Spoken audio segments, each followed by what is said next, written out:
চট্টগ্রামের সাতকানিয়া উপজেলার সদহা ইউনিয়নের ৫ নং ওয়ার্ড মিটার দোকান এলাকায় গত ২৮ মে ১৭ টাকা পাওনাকে কেন্দ্র করে ছুরিকাঘাতে নিহত দিন মজুর মাহমুদুল হকের হত্যা মামলায় সদহা ইউনিয়ন ছাত্রলীগের সভাপতি মিজানুর রহমান জয়কে ষড়যন্ত্রমূলক আসামি করার প্রতিবাদে ১০ জুন সোমবার বিকেলে সাতকানিয়ার একটি রেস্টুরেন্ট হলরুমে সংবাদ সম্মেলন করেছে সদহা ইউনিয়ন আওয়ামী লীগ, যুবলীগ, ছাত্রলীগ সহ অঙ্গ সহযোগী সংগঠন।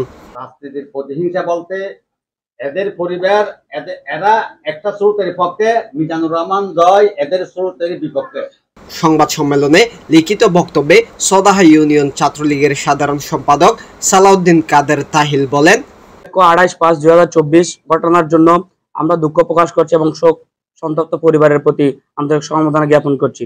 আপনাদের ওই দিনের বিস্তারিত বিষয় নিয়ে জানাচ্ছি। উক্ত ঘটনার সময় দুপুর ১:২৪ ৩টা থেকে ৩:৫৫ পর্যন্ত মিজানুর রহমান জয় রানীহাট তার নিকটস্থ আত্মীয় স্বজন এবং ইউসিবি ব্যাংকে অবস্থান করেছিল, যার প্রমাণ সিসিটিভি ফুটেজ এবং সেখানকার দোকানদাররা এখানে উপস্থিত আছেন।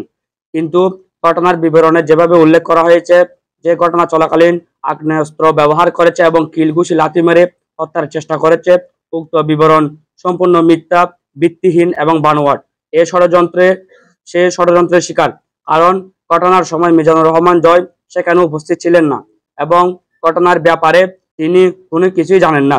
মিজানুর রহমান চলাচলের একমাত্র রাস্তা হচ্ছে ঠাকুরদিঘি ওই মিটার দোকান এবং কানিহাট থেকে মিটার দোকানের চলাচলের রাস্তা। সেই রাস্তা দিয়ে জয় নিয়মিত চলাফেরা করে। মিজানুর রহমান জয় যেহেতু সদহা ইউনিয়ন ছাত্রলীগের সভাপতির দায়িত্ব আছে, তার পদচারণা সব জায়গায় হতে পারে। তার মানে এই না যে সে হুমকি ধমকির উদ্দেশ্যে ঘটনাস্থল দিয়ে আসা যাওয়া করেছে। ঘটনার আগের দিন ২৭/৫/২০২৪ মামলার বিবরণে আসা যাওয়া, হামলা এবং হুমকি স্বরূপ যে বিবরণ লেখা হয়েছে তা পুরোপুরি ভিত্তিহীন এবং C+TV সহ বিভিন্ন গণমাধ্যমে যে সাক্ষাৎকার দিয়েছেন বাদী সহ মাহমুদুল হকের পিতা, আত্মীয় স্বজন এবং ভাতিজা যেখানে যাদের নাম উল্লেখ করেছেন, সেখানে মিজানুর রহমান জয়ের নাম উল্লেখ নেই। নাম না থাকা সত্ত্বেও মিজানুর রহমান জয়কে জড়িয়ে যে মিথ্যা মামলা করা হয়েছে, এতেই বোঝা যায় মিজানুর রহমান জয় পরিকল্পিত একটি ষড়যন্ত্রের শিকার। উক্ত মামলায় প্রকৃত দোষী ছাড়াও আরো কয়েকজন নাম উল্লেখ করা হয়েছে। আমরা এটার তীব্র নিন্দা ও প্রতিবাদ জানাই। এ সময় উপস্থিত ছিলেন সদহা ইউনিয়ন আওয়ামী লীগের সভাপতি মুজিবুর রহমান, সাধারণ সম্পাদক মুর্শেদুল আলম দুলু, সদহা ১ থেকে ৯ নং ওয়ার্ড আওয়ামী লীগের সভাপতি সাধারণ সম্পাদক সহ সদহা ইউনিয়ন যুবলীগ, ছাত্রলীগের নেতৃবৃন্দ।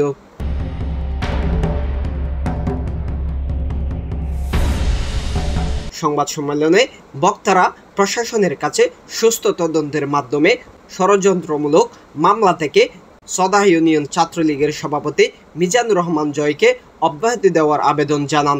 পরিশেষে বলবো, সাতকানিয়া থানাকে যে বা যারা এই ঘটনার সাথে জড়িত তাদেরকে সঠিক তদন্তের মাধ্যমে আইনের আওতায় নিয়ে আসার জন্য।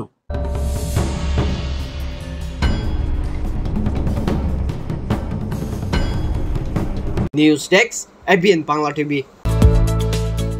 এবিএন বাংলা টিভি, সত্য সংবাদ প্রকাশে আমরা বদ্ধপরিকর।